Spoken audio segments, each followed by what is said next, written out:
51 रकात नमाज पढ़ना मोमिन की अलामत में से है। हम वाजिबात ही नहीं पढ़ते।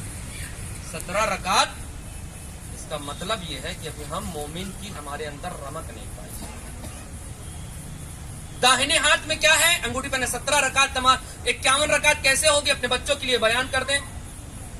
2 रकात सुबह की, पहले 17 रकात तो वाजिब सबको मालूम है, 2 सुबह की, जुहर की 4 रकात, असर की 4 रकात, मगरिब की 3 रकात, इशा की 4 रकात, ये टोटल हुई 17 रकात। उसके बाद सुबह की 2 रकात नफला नमाज सुबह से पहले कुर्बत की नियत से पढ़ी जाएगी। जो हमारे यहाँ हमारे बड़े भाई लोग कहते हैं नफिल नफिल नफिल उनके यहाँ, लेकिन हमारे यहाँ नाफिला और मुस्तहब और सुन्नत एक ही उसमें शुमार होती है। खैर, जुहर की 8 रकात नाफिला नमाज जुहर से पहले, असर की 8 रकात नाफिला नमाज असर से पहले, मगरिब की 4 रकात नाफिला नमाज मगरिब के बाद, इशा की 2 रकात नाफिला बैठकर नमाज इशा के बाद।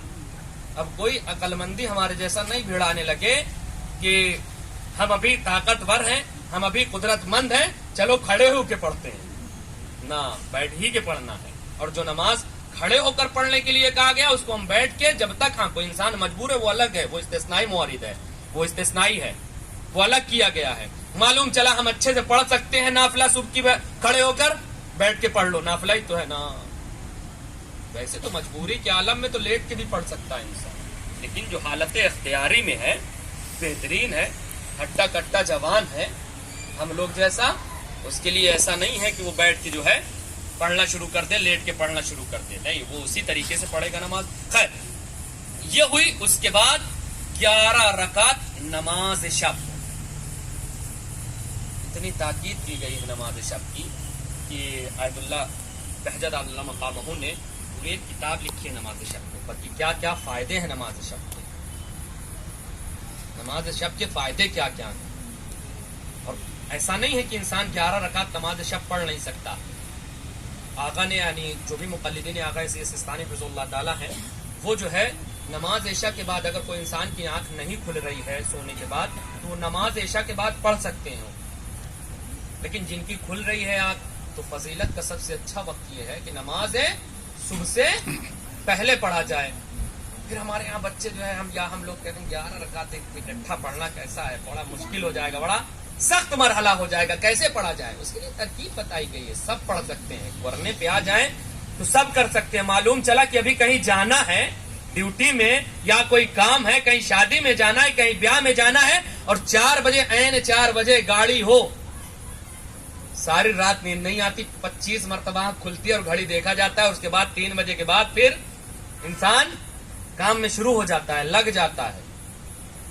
काश कि अगर ये काम कर लिया होता, काश कि अगर नमाज को अंजाम दे लिया होता, कितना अच्छा था। लेकिन हम लोग क्या करते हैं, हम लोग को नमाज को अपने काम में फिट करते हैं कि किस टाइम खाली है उस टाइम पढ़ें, जबकि हमें अपने काम को फिट करना चाहिए किसमें? नमाज में। कि नमाज हमें ऐन वक्त पर पढ़ना है, जो वक्त है उस पर पढ़ना है। पढ़ सकता है 11 रकात, कैसे पढ़ सकता है? 1 रकात नमाज वित्र से शुरू करे, वत्र और वित्र दोनों कहा जाता है। 1 रकात नमाज है वित्र से शुरू करे, 1 हफ्ता नमाज वित्र पढ़े, उसके बाद खुद ही उसकी जब आंख जल्दी खुल जाएगी तो 2 रकात नमाज शिफा से शुरू करे। फिर जब वो करने लगेगा और लुत्फ आएगा उसको, और जब उसको अपने अंदर एक चेंजिंग नजर आएगी, वो खुद ब खुद 2 रकात करके बढ़ाता चला जाएगा। और एक दिन ऐसा होगा कि जो 15-20 मिनट में वो नमाज वित्र खत्म कर रहा था, वो 15-20 मिनट में पूरी नमाज शब खत्म कर सकता है। कर सकता है, ऐसा नहीं कि नहीं कर सकता, कर सकता है। जब करने पे आ जाए तो, जब इंसान करने पे आ जाता है तो पूरी मंजिल बना देता है, पूरी बिल्डिंग तैयार कर देता है। लेकिन नमाज के लिए, और फिर एक सवाल यहाँ पे होगा, ये बताइए जब सारे अमाल का दारोमदार की कबूलियत जो है नमाज के ऊपर है, तो मौलाना ये बताएं कि नमाज किसके ऊपर है कि नमाज कबूल होगी? नमाज का भी तो कोई होना चाहिए।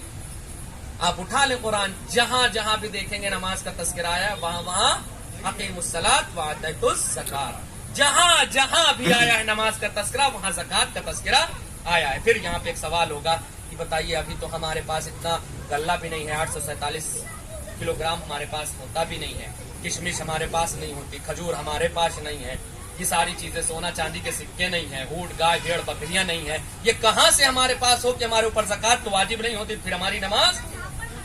تو اللہ نے اس کے لیے ہر سال